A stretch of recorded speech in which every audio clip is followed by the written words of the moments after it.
All right, so let's get into it. Anti-war. U.S. launched a series of airstrikes to support a week-long battle in southern Somalia. The U.S.-backed Somali military and the African Union force retook the town of Brer from Shabaab in southern Somalia. So basically, guys, there's been a war going on for a very long time between the Somalian government and Al-Shabaab. Who's Al-Shabaab? Al-Shabaab, guys, is a militant group, okay? They're an offshoot of Al-Qaeda, all right? So Harakat Al-Shabaab Al-Mujahideen, which by the Al-Shabaab, guys, basically means the boys in Arabic. Simply known as Al-Shabaab, or by a state name, the Islamic Emirate of Somalia, is a Sunni Islamist militant and political movement based in Somalia. It is involved in an ongoing Somali civil war as an Islamist group, regularly invoking takfir to rationalize its terrorist attacks on Somali civilians and civil servants allied to the pan-Islamist militant organization Al-Qaeda. It is also in a more limited capacity active elsewhere in East Africa and also forged ties with other insurgent groups, right? So the Somalian government and the Somalian military has been fighting these guys since like 2006, guys, all right? And they had a successful airstrike where they killed approximately 120 Somalians from Al-Shabaab. And what's basically come in, guys, is they've had to bring in people from, from other parts of Africa to fight this off. And we've been training them with Navy SEALs and U.S. Special Forces to train up their Danab group, which we're going to talk about them here in a little bit. But that's an overview of who Al-Shabaab is. So Somalia's defense minister said that Somalia and AUSS SAM forces neutralized 120 Al-Shabaab militants and captured several others, according to the Garowe online. The offensive also resulted in the deaths of dozens of soldiers. Another thing about Somalia, guys, extremely poor, extremely corrupt, lots of problems there. So it's rife for, paramilitary organizations like Al-Shabaab to run fucking rampant, where they take over villages and then the military's got to come in and kind of kick them out. And the government based in Mogadishu has been having a hard time fighting these guys off. So this is a small victory for them because Trump has basically resumed the bombing since taking back office. I think he's done like 55 airstrikes already. Yeah. So as of August 1st, antiwar.com has counted that the U.S. has conducted at least 55 airstrikes in Somalia this year. Antiwar.com has requested AFRICOM to provide specific details on the number of strikes carried out during the Battle of Brer, but will update its tally accordingly. The Trump administration is bombing Somalia at a record pace and is well on its way to breaking the annual record of 63 airstrikes. All right, let's go over this little documentary I have here on Al-Shabaab so you guys kind of get a taste of who these guys are. Pause.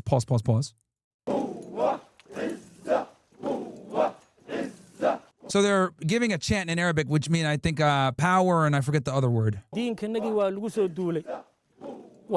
he says, our religion is being attacked, and we all know many nations. Europe, America, England, and African countries like Uganda and others that are unknown.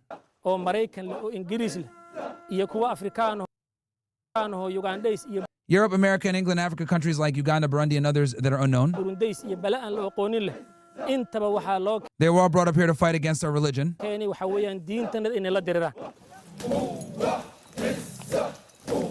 A graduation ceremony for around 200 Al-Shabaab fighters. And this is one of, Al-Shabaab, guys, is one of the most well-funded, well-trained Islamist militias in the world, right? They're right up there, maybe not as good as Hezbollah, but they're definitely very well-trained. And they're having a graduation class.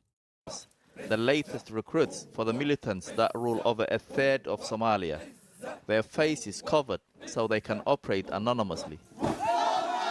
They are fighting to overthrow the internationally recognized government of Somalia. Okay, so he says democracy is a religion not for non-Muslims. Sure, it's a religion for non-Muslims. Since it's a religion for non-Muslims, it is our duty to use all our powers to confront and reject it. Now, a lot of you guys get mad at me, right? I grew up in a Muslim family. I am Muslim.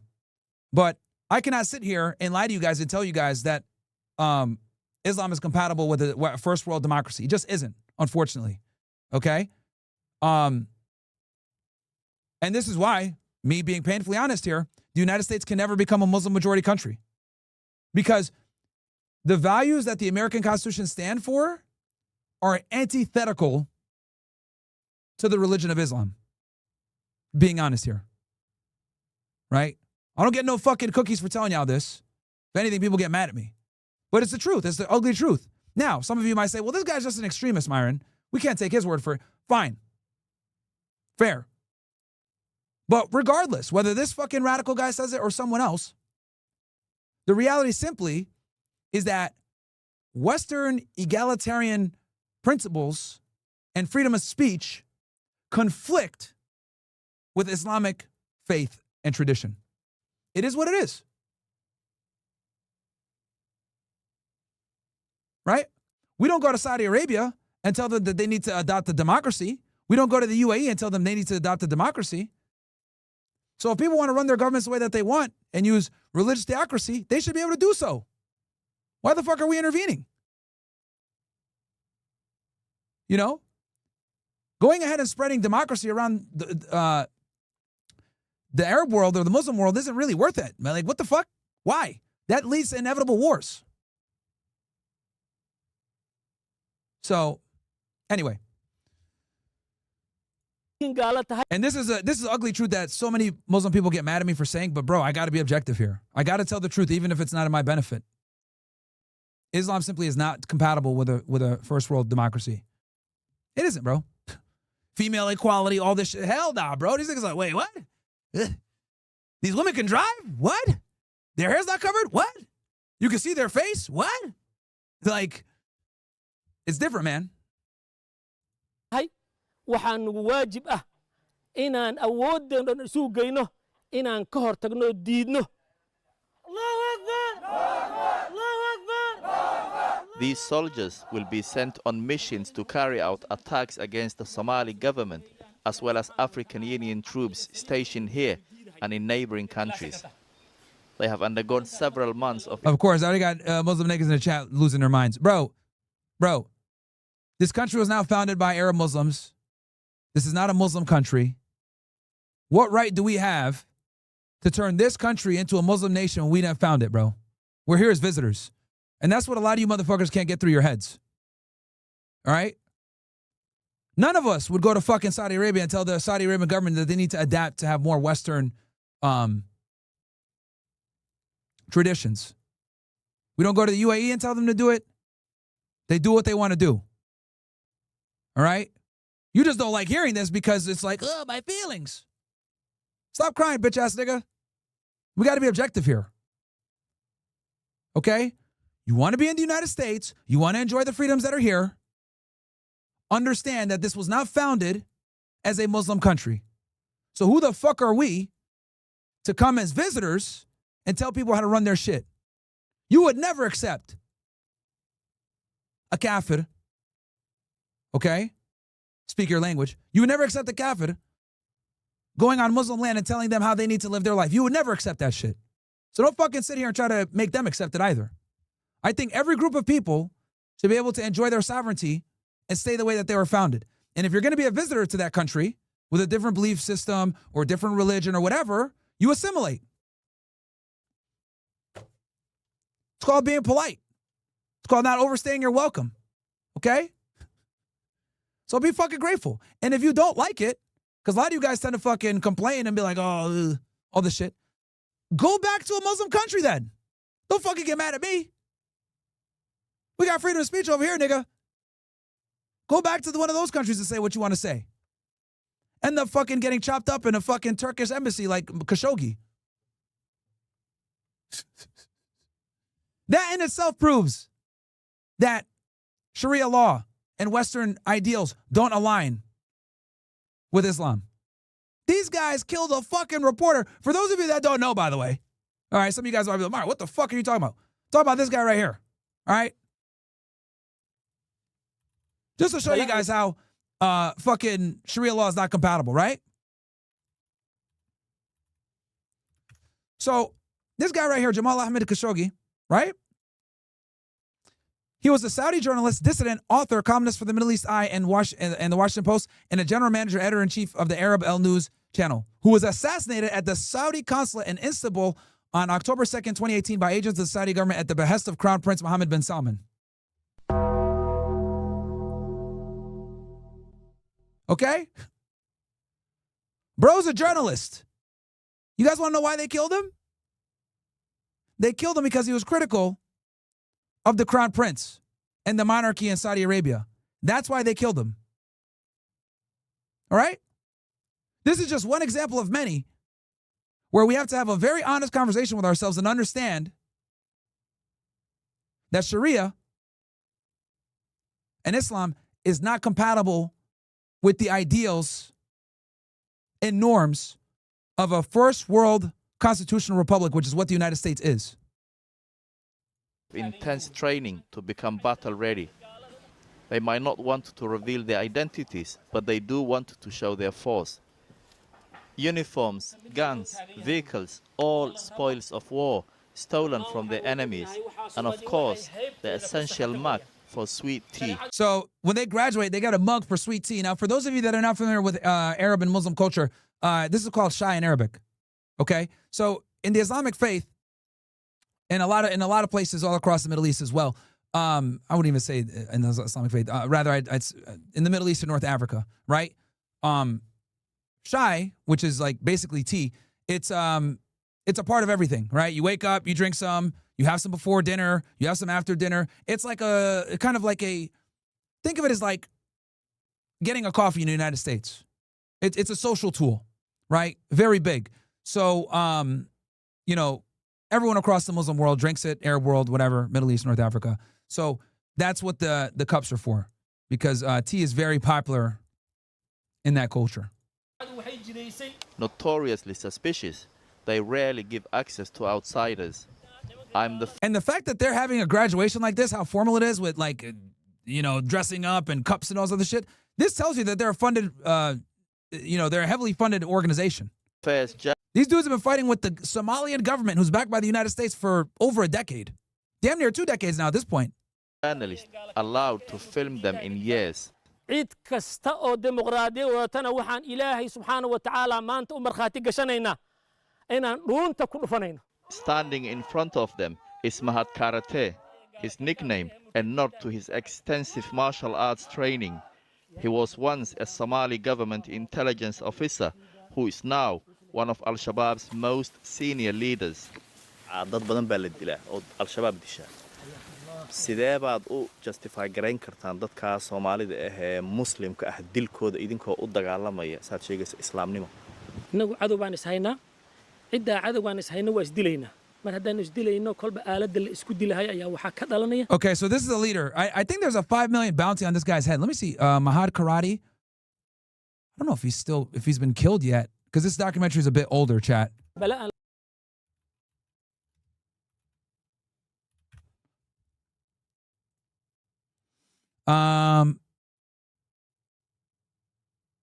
Niggas don't even know his birthday. Okay, he was born Muhammad Warsam. Okay, so he's deputy emir of Shabaab and leader of the Shabaab intelligence service, the Emiyat. Okay, so he's still alive. In 2022, the United States announced rewards of up to $10 million each for information leading to identification of three key Al-Shabaab figures. Also, they upped it. I think it was $5 million before. All right, let's get back to it. But this is who he is. Okay, so let me translate this because I know a lot of you guys are listening. So lots of people are killed by Al-Shabaab. This is the journalist asking the head of Shabaab. How can you justify killing Somali Muslims while you claim to be fighting for Islam? Good question.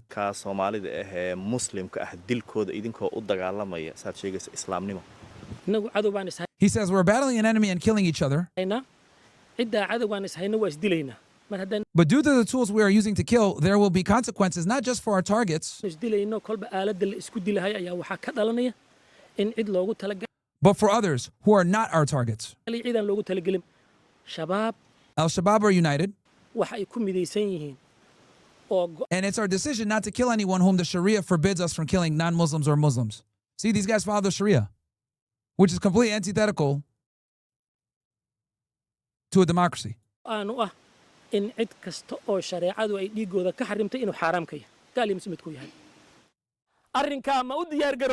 he tells the troops, are we ready? Al-Shabaab was formed in 2002 and came to prominence in 2006 when Ethiopia invaded Somalia. Guys, the reason why I read it out loud is because we have a lot of people that listen to this show. They don't watch it, so I want to make sure that they're not left out in the dust. The surprising amount of you guys actually listen to the podcast and don't watch it. So I got y'all, man. A few years later, they pledged allegiance to Al-Qaeda. The militants have carried out wave after wave of attacks over the years, targeting the... Some on YouTube chat says, we can read, Myron. Shut the fuck up, dumbass. I've literally asked my chat a bunch of times, and overwhelmingly they say read it out loud because I'm listening. So shut up, dickhead. African Union forces Fucking who are idiot. here to protect the Somali state. But civilians are often the victims. This explosion in 2017 killed over 500 people in Mogadishu. The US and Europe have spent billions of dollars to try to defeat them. President Biden recently announced that US soldiers would once again be stationed here. Western nations regard Al-Shabaab as a terrorist organization that's causing havoc and instability in the East Africa region. That's why they have been targeting their leaders with drone strikes, funding the African Union mission, and supporting the Somali government. But after 16 years of fighting to eliminate the militants, Al-Shabaab still remains strong. I have come to the group's heartland. Yeah, they're very strong because they're creating a lot of problems for the Somalian government and the Somalian military, even though they're backed by the United States, chat. So that should tell you, like, you know, these dudes are fighting the government and winning a lot of these skirmishes. To find out why. This is the de facto capital of Al-Shabaab, the city of Jilib in South. And guys, do you guys like this, by the way? I'm going to start covering more conflicts across the world. I don't want to just cover Israel-Palestine. Southern Somalia. I'm being given a tour by the governor and one of the group's most senior leaders, Sheikh Mohammed Abu Abdullah. He takes me to a checkpoint where all vehicles coming into the region are searched.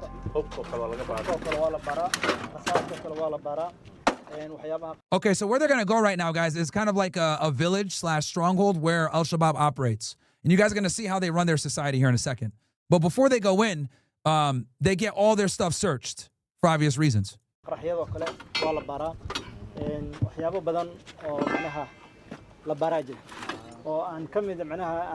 the way, I'm going to read chats after this section, guys.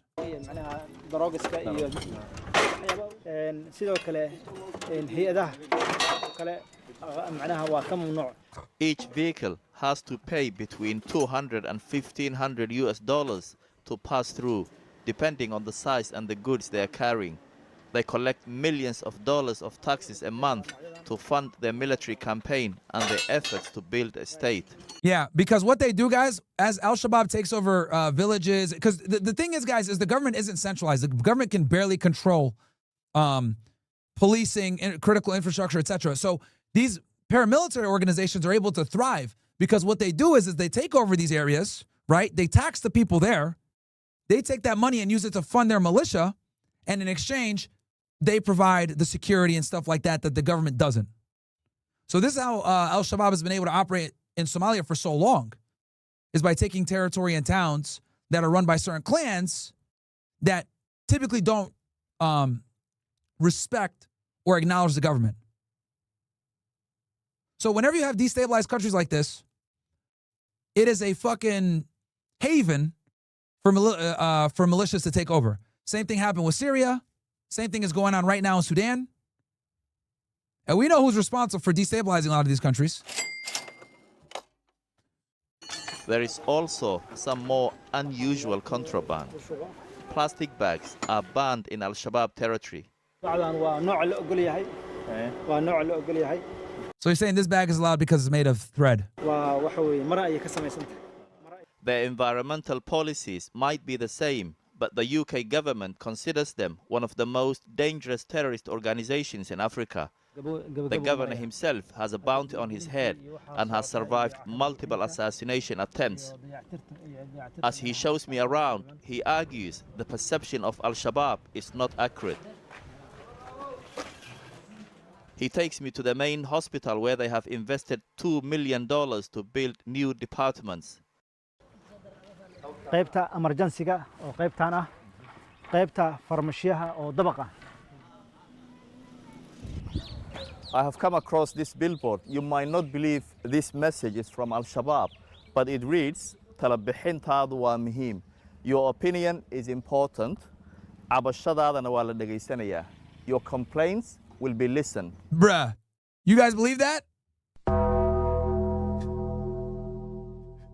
Imagine, bro, you're like some Somalian guy in this fucking village that's run by Al-Shabaab, right? And you're like, bro, every time I shower, the water's too fucking cold. Some bullshit. I'm giving y'all niggas one goat a month. Okay? I need better fucking service. Next thing you know, niggas break into your house, tie you up, fucking bring you out in front of all the village niggas. Look at this guy here. You see this idiot? This guy right here? This motherfucker dares to say and complain that he ain't getting hot water. So if any of you other bitch ass niggas complain, here's what's gonna happen to you. And they murk that boy in front of everybody. I'll tell you guys this. Hey, man, if I'm living in a camp run by Al-Shabaab, I ain't gonna put no fucking complaints, bro. The fuck out of here, man. Bro, it's tight. I give y'all niggas a goat a week. What the fuck? I want hot water.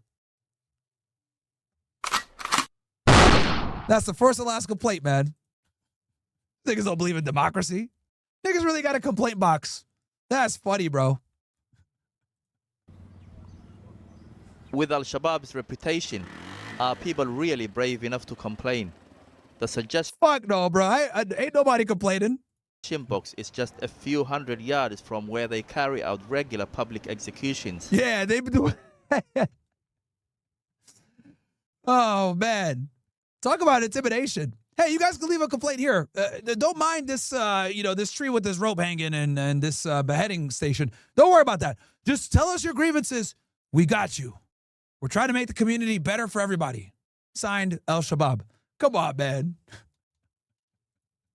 Under the governor's supervision. Next, Abu Abdullah takes me to a food distribution center.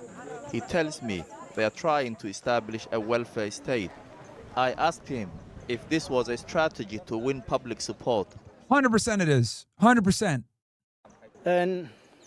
dadka waxa aan siinay And the only reason they even agreed to do this documentary, guys, is because they want to push like this other element and be like, look, we're good people. We got our own village. Look, we police them and feed them. taageero anagu ugama raadino ugamana raadino macnaha inayna amaanaan kaliya waa jirkanaga al-muslimu akhul muslim. This region is the most fertile land in Somalia, but elsewhere in the country, there is severe drought.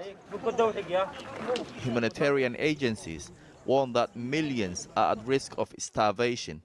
hay-adahoo kale waxay dhahaan dadkan masaakiinta inaan caawino waan jeclaan lahaa laakiin xarakadu nooma ogola maxaad ugu diidaysaan inay dadkan masaakiinta caawiyaan ee tabarta daran oo kale hadalladaas afka ayay ka yiraahdaan laakiin tusaalaha dhulka wadankan in badan bay joogeen wax aathaar ay uga tageen malaha burbur iyo damaar iyo baabi'in iyo isku dir iyo waxa weeye tansiir iyo dhibaateen unbay dalka uga tageen. Hold on, sorry guys. What did he say here? He said, this just talk. They have been operating in this country for a long time. ka yiraahdaan laakiin tusaalaha dhulka wadankan in badan bay joogeen wax aathaar ay uga But they haven't left anything tangible except for destruction, division, Christianity, other problems. Oh, tageen shit. malaha burbur iyo damaar iyo baabi'in iyo isku dir iyo waxa weeye tansiir iyo dhibaateen unbay dalka uga tageen. Do you think they're giving you food? Is it a form of bribery? So the reporter's asking one of the locals. He says it's not bribery, it's not bribery. It's from their heart and their love of Muslims. It's about supporting the poor and their Muslim people.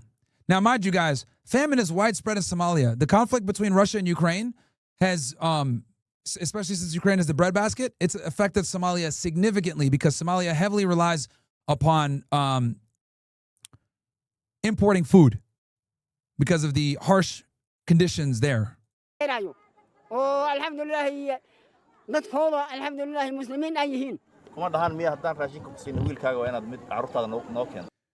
they tell you that if we give you food, you'll have to give one of your sons? My son will want to join them anyway. What do you expect?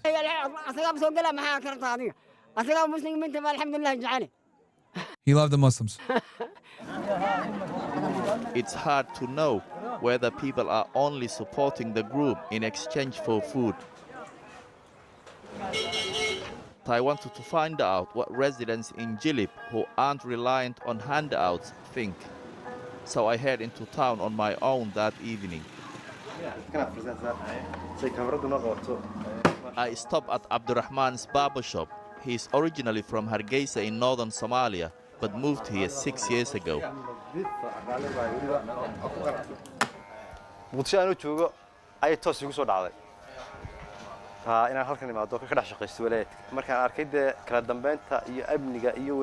he's saying after seeing all the law and order, peace and good things, this is the barber talking. People are equal. No one is troubling anybody. Yeah.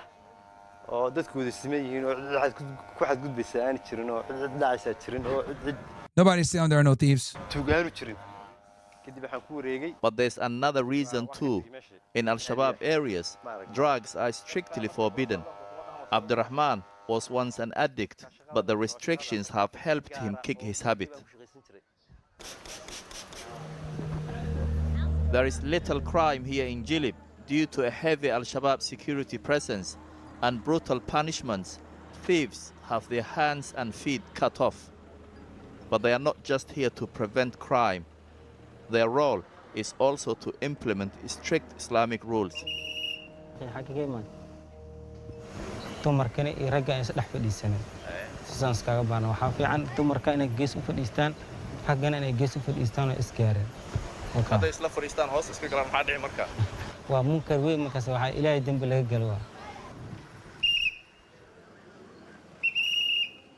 In the past, people who were caught would be punished, but they are now taking a softer approach as part of their strategy to win public support.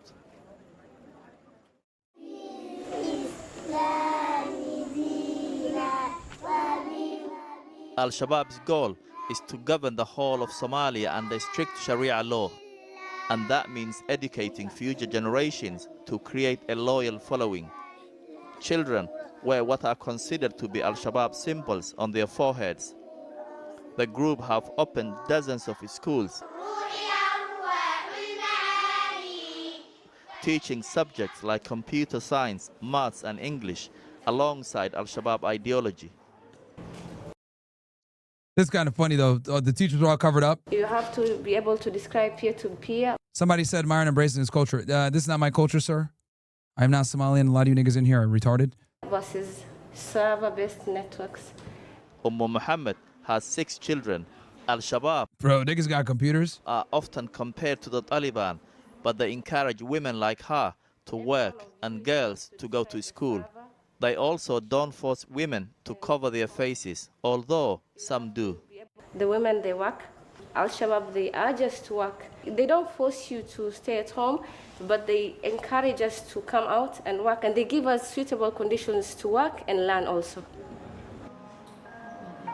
All right, so let me read some chats here real quick for you guys. Okay, this is from the airstrike that came a day ago or so. But strategic town of Bariri in the lower Shabelle region, Somali armed forces backed by EU some troops from Uganda successfully pushed Al-Shabaab militants out. According to the Somali Defense Ministry, many Al-Shabaab fighters were killed during the operation. Over the past days, the militants tried hard to halt the operation using explosives. All right, there we go. This is their defense minister, guys. So like their equivalent of our Pete Hegseth. Laden vehicles. But with the Almighty's grace, our gallant forces eliminated more than 120 militants, injured many others, and captured some alive, along with their weapons and munitions. The Somali government says the militant group has intensified its propaganda campaign to advance its vision of retaking the country. Authorities are urging the public to remain vigilant. The terrorist group is using propaganda through the media and foreign entities to push its ambitions of taking over the country. That will not happen under our watch. Their defeat in Barire is clear proof of that. This latest victory by the Somali Now here's some of the airstrikes that the U.S. did. National Army backed by AU troops, is seen as morale booster for the military after recent setbacks in which Al-Shabaab recaptured several key towns following the withdrawal of the government troops. Bam! Cooked.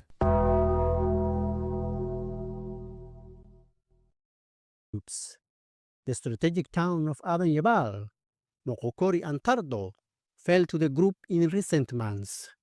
Analysts link these losses to political tensions and disputes over constitutional changes proposed by President Hassan Sheikh Mahmoud, particularly on the electoral model.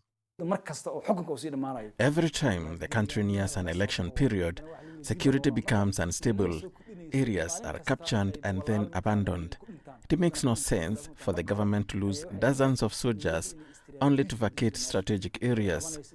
Stabilization efforts and new tactics must be employed to move forward. The town of Barire is now calm after it was recaptured by the government troops. Authorities have been trying to wrest back control of areas they lost to militants. And this latest fight with Al-Shabaab shows that the battle for control of such areas continues. Hamid Kahil, CG. Endless wars, man. All right, so that's what's going on the latest with that. Quick word from our sponsor, guys.